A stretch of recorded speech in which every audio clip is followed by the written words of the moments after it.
Kaugnay sa pagtatalaga ni Pangulong Bongbong Marcos ng bagong kalihim sa Department of Labor and Employment, makakapanayon natin live si DOLE Acting Secretary Francis Tolentino. Magandang umaga at welcome po sa Balitang Hali. Ay, magandang umaga po, Rafi. Magandang umaga sa inyo mga taga-subaybay. Opo. Ano po yung direktiba at dahilan ng Pangulo sa pagtatalaga sa inyo bilang bagong kalihim po ng DOLE?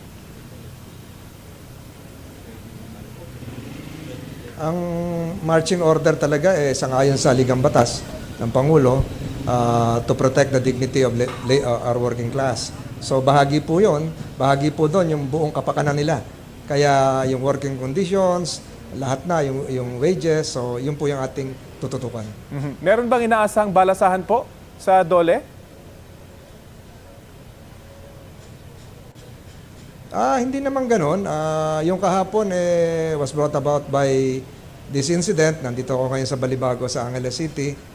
So hindi naman massive. So, ang atin po talagang ma-professionalize, ma-institutionalize din yung mga pinaplano kong gawin, lalo sa Inspectorate Division ng DOLE, yung mga labor arbiters, maayos po yung kanilang training, kagaya po ng mga judges na tinetrain ng Supreme Court.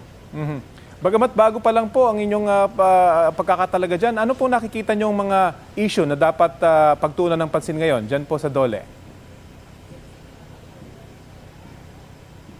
Marami po, kasi lalong-lalo na nung senador pa ho ako, tinututukan ko noon yung gig economy na kailangan natin bigyan recognition din and protection yung ating mga platform riders, yung mga nagdi-deliver ng kape ninyo hating gabi, yung nauulan na, hinahabol ng aso, kailangan magkaroon din po ng karampatang protection sila. So I intend to put up a hotline that will cater to the complaints and needs of our gig economy workers, mga freelancers. Gaano ba kalaki yung kinocontribute ng mga ito sa ekonomiya at sa workforce ng bansa? Kung isasama po sila sa informal sector, baka 42% po yan. Ito po yung mga, pero kulang po sila sa benepisyo, halos wala po yung PhilHealth, wala po yung SSS, wala po yung Pag-ibig. So napakalaki po ng bahagdan nila sa ating ekonomiya. Kung wala po sila, siguro mahina din yung mga restaurant, mahina rin yung mga nagsusupply ng mga pagkain, yung mga ingredients, at yung mga palengke. At paano nyo po planong palakasin at paramihin pa yung bilang ng mga trabaho sa bansa? Alam nyo, yung ganun tanong, it's all-encompassing. You talk about the economic environment, kasama po dyan ang presyo po ng bilihin, kasama po dyan ang inflation, kasama po dyan yung job opportunities. Ang gusto kong ma-address ay yung education to employment pipeline, na yung ating mga kabataan ay masanay hindi lamang sa trabaho ngayon, kung hindi sa trabaho ngayon, kung hindi sa trabaho bukas. At sinasabi ko lagi, kahapon pa, we should train our youth not for the jobs of yesterday.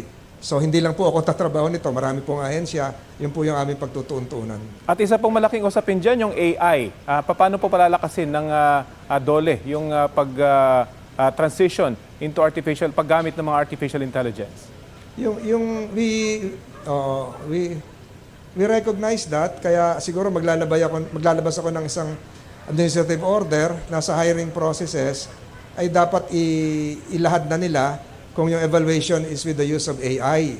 Although we recognize the value of algorithmic management, dapat tao pa rin na mag-evaluate po sa kakayahan at kapasidad ng isang pumapasok na empleyado. Mapunta po tayo dun sa preventive suspension kay Director Pandillo.